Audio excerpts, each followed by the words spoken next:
Então, ele não depende de bebida para ele ser feliz, né? Ele não depende de bebida, né, de nada dessas coisas, né? Deixa eu ver se está gravando, calma.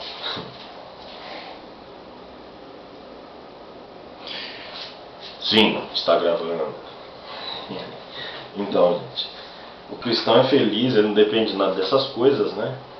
E por ele ser feliz, ele vive uma vida livre, uma vida gostosa, uma vida... Nós deitamos a cabeça no travesseiro, eu mesmo eu durmo rápido, eu nem fico pensando em nada. Eu durmo rápido, né? E às vezes eu fico pensando, como é que eu... Que ponto da noite que eu dormi, eu deitei a cabeça no travesseiro, eu já estou dormindo, né? Que é isso? Isso é paz. Eu tenho paz, eu não tenho medo de dormir, não tenho medo de acordar, eu não tenho medo de dormir e não acordar.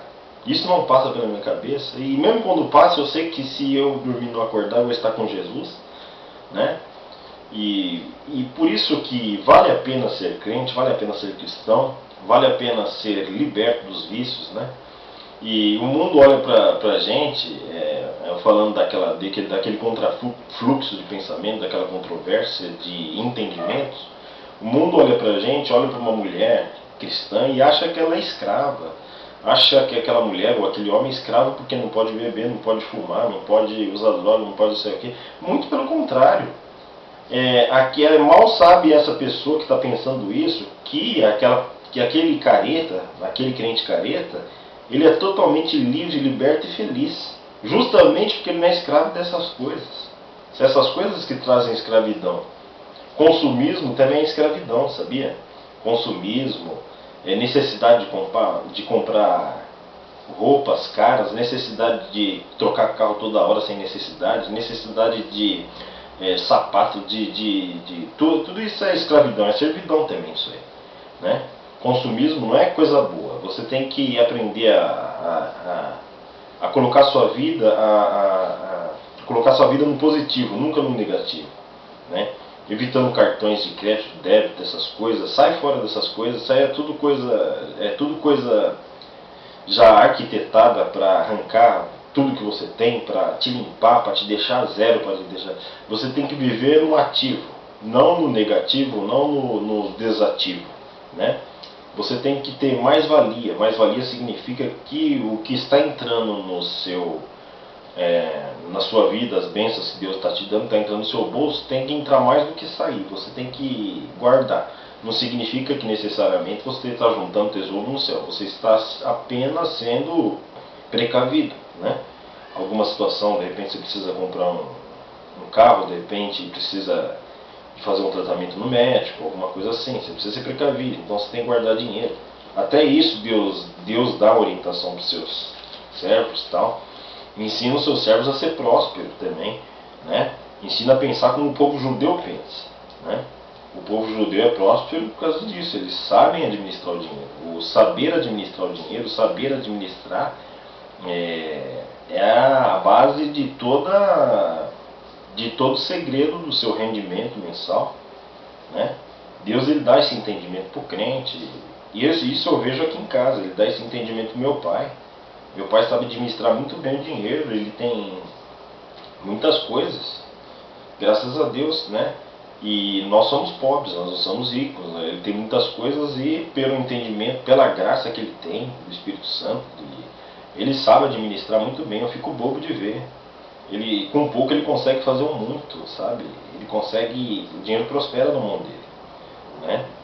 Não é só porque somos ascendentes de judeu, descendentes, né? De longa data, de longa era, não é por isso não.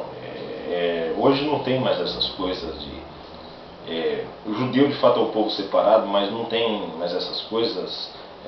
Deus ele considera, o judeu foi apenas um receptáculo para Jesus Cristo vir ao mundo, né? O povo judeu foi a mulher, que eu disse, a mulher grávida, para poder implantar o evangelho no mundo para salvar todo mundo, já era propósito de Deus, né?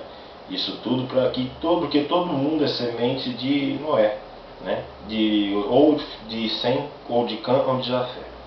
Não tem como escapar. Todos somos irmãos. Todos somos do mesmo sangue. Temos o sangue o mesmo sangue correndo nas veias, O positivo, AB, AB positivo, B negativo, O negativo, AB e tudo e tal, ela vai, né? Eu gostaria de ler o livro aqui com vocês, o livro de Ezequiel, que é um livro bastante interessante, um livro que eu fiquei maravilhado quando eu peguei esse livro pela primeira vez, comecei a ler, eu não entendi nada, depois eu pesquisei, fui a fundo, e o Espírito Santo me deu algumas orientações, né? Ezequiel no capítulo 1, e diz assim, e veio expressamente a palavra do capítulo 1, vou ler a partir do 3 para ser mais rápido, né? E veio expressamente a palavra do Senhor a Ezequiel, filho de Buzi, o sacerdote na terra dos caldeus, junto ao rio Quebar. E ali esteve sobre ele a mão do Senhor. Olha que interessante. Eu olhei, eis que um vento tempestuoso vinha do norte, e uma grande nuvem com fogo a revolver-se, e um resplendor ao redor dela, e no meio dela uma coisa como cor de âmbar, que saía dentre o fogo. E do meio dela saía a semelhança de 4 animais, e esta era a sua aparência, tinha a semelhança de um homem. E cada um tinha 4 rostos, como também cada um deles 4 asas, e os seus pés eram pés direitos, e a planta dos seus pés como plantas de pés de bezerra, e luziam como a cor do cobre polido. E tinham mãos de homens debaixo das suas asas, e aos 4 lados. E assim todos os quatro tinham seus rostos e suas asas. Uniam-se as suas asas umas à outra, e não se viravam quando andavam. Cada um andava diante do seu rosto. E a semelhança do seu rosto era como o rosto de homem, a mão direita. Todos os 4 tinham o rosto de leão, a mão esquerda. Todos os 4 tinham o rosto de boi e também rosto de águia.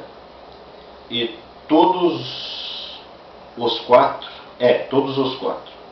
E o seu rosto e as suas asas eram separados em cima, cada qual tinha 2 asas juntas uma à outra, e com 2 cobriam os corpos deles. E cada qual andava diante do seu rosto, né? Para onde o Espírito havia de ir, iam, e não se viravam quando andavam.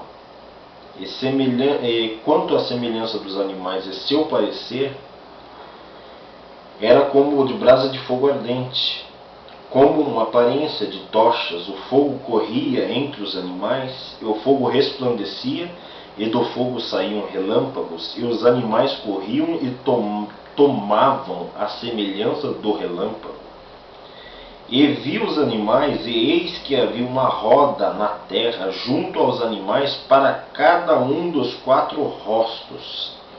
O aspecto das rodas e a obra delas eram como cor de turquesa, e as 4 tinham uma mesma semelhança, e o aspecto e a sua obra eram como se estivera uma roda no meio da outra.